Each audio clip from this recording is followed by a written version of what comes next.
Now imagine yourself diving into an aquarium. That's what virtual reality feels like. It's a bit like scuba diving. You put on a mask, like this, and you plunge into a whole new world. It's about immersion, total and complete immersion. And now more than ever, virtual reality, or VR, seems to be everywhere. With VR headsets, you can watch 360-degree videos. When you were young and your heart was an open book, you should say, live and let live. To have interaction, you need a real-time 3D graphics environment. It's just like most recent video games. For instance, here's a demo of Eve Valkyrie.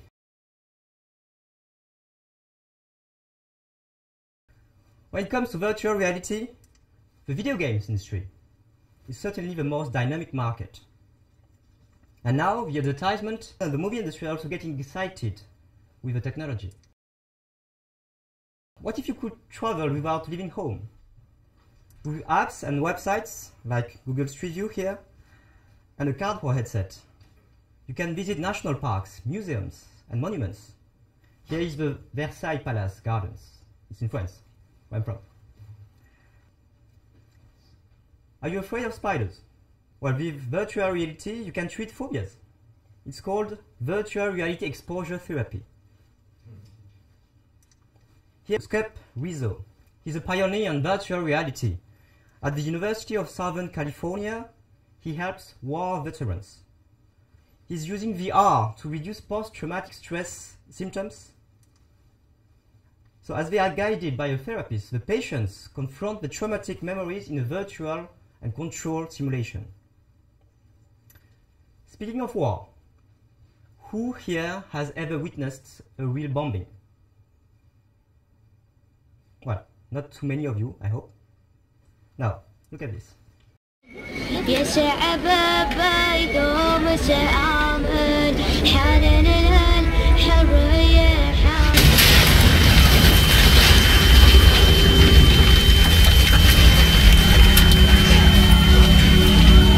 is from the website Ocker. It presents the work of Noni de la Peña. She was a 20 years journalist, and she's now a graduate fellow at the University of Southern California. De la Peña has become quite famous as an early adopter of using VR for journalism. It's what she calls immersive journalism. 2 days ago, De la Peña and her team released a new VR experience, the title One Dark Night. This piece tells the story of the day Travian Martin was killed by watch volunteer George Zimmerman. It was produced from real recordings of 911 calls and from trial testimony. In one dark night, the user becomes a night witness. Now, what do you feel when you experience this kind of simulation? Empathy. As virtual reality is immersive and personal, intimate, news consumers feel more engaged with the stories. Another example of using VR for journalism. A few months ago, the website Vice News produced Millions March. It's a piece in 360-degree video. The viewers are immersed in a protest that happened last December. They can see how thousands of people descended in the streets of New York to demand justice in the Ferguson case. Now this year at Stanford, I'm part of the John S. Knight Fellowship. Within this program, which fosters journalism innovation, I decided to dive deeper into the concepts of immersion, and so I'm exploring the potential of virtual reality as a medium to present science information. Why focusing on science? Well, first because I'm a science journalist, and I'm convinced that science news coverage and science communication could be improved. In the US, there's a shocking gap between science research and public belief. According to a recent poll, just half of US adults believe that climate change is caused by human activity, while almost 90% of the scientists do. Meanwhile, the generation of people between 15 and 30 years old are becoming the largest group of information consumers. And guess what? They grew up with digital media and video games. Now, virtual reality simulations applied to science stories are a way to engage this huge audience. Now, do you remember these movies? The heroes were shrunk and injected inside a human body. Well, that's the kind of journey we could offer with virtual reality. Here's a demo for a motion tracking device called the Lip Motion. As you see, it tracks your hand and your fingers' movements. Now imagine the users playing with cells or viruses, even particles. It's an interesting tool to speak about cancer, virus Ebola, nuclear fusion. That's one of the ideas I'm working on. I call this field immersive science. This is Project Glass Brain. It's been produced by Neuroscape division of the Gazale Lab at the University of California, San Francisco. This 3D visualization shows brain activity in real time. And as you use a virtual reality headset, well, it feels like you are inside the brain. Glass Brain is now used for research. But imagine if we add a storytelling element, a voiceover, for example. It becomes an interactive feature for science communication.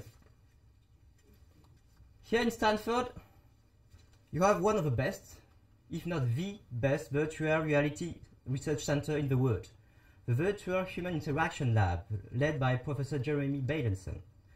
The lab focuses on behavior and psychology studies, among other topics. For one of the demos, Badenson and his team asked this very interesting question: what if you experienced life as a coral reef? Well, you are obviously unable to move, even when a fish net begins to bump into you. And now, because of climate change and ocean acidification, your carbonate skeleton weakens. At one point, it's just too fragile, and you collapse. It's a fascinating feature for science education. So these examples of VR simulations have already been created. If we tweak them a bit, they become interesting science communication features. But I'm also working on projects that I've started from scratch. One of my upcoming VR projects is to shoot 360-degree videos in natural preserves, like the Ano Nuevo State Park between Half Moon Bay and Santa Cruz, for example. Imagine yourself on a virtual safari, surrounded by this incredible colony of sea elephants. This could be an amazing tool to promote parks and preserves. As we previously saw, a lot of people don't feel quite engaged with climate change issues. So here's an idea. If you saw the world the way a polar bear does, you would probably care a bit more about climate change.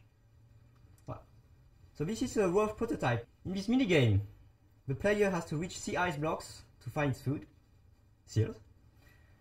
And as the ice melts year after year, the game becomes harder and harder. Then by the year 2050, well, there's no ice anymore, so it's just impossible to survive. The final simulation may not be a game. Now imagine yourself here on Waikiki Beach, Hawaii. It's nice, isn't it? And now, you are at the exact same place, but it's year 2100. Here's how it looks like. According to recent studies, Waikiki Beach could disappear because of climate change.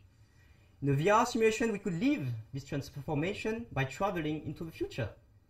This experience could start with a 360-degree video of Waikiki as it is now, and then the video would morph into a 3D environment based on scientific projections. Now, that's from the ground. The situation in Waikiki seems pretty bad. But what if you could also have a point of view from the sky? That's already possible by combining virtual reality with another fascinating technology, drones. If you put a 360-degree camera on a quadcopter like this, you can virtually fly. And here's an even cooler application of drones with VR, 3D mapping from the sky. This is the work of Ben Kramer. He's a talented journalism technologist and a drone expert. These are pictures shot above an excavation site in Turkey. You can see here a Roman bathhouse. Now look at this. Kramer used Agisoft Photoscan, a software that processes images into 3D models. And you can navigate inside using virtual reality. So now, remote places or sites where the public is not allowed are within reach. Combining VR and drones opens new opportunities to explore. And that's one of my next projects. So virtual reality is about immersion, it's about engagement, it's about empathy. It can make us feel more involved in more important and global issues. So the technology gives us new tools and new ways to inform people, especially in science. It's valuable for news companies, museums, schools, science labs. And we are just beginning to tap into the VR's potential for creative storytelling. So, let's put on our mask and let's dive into the aquarium.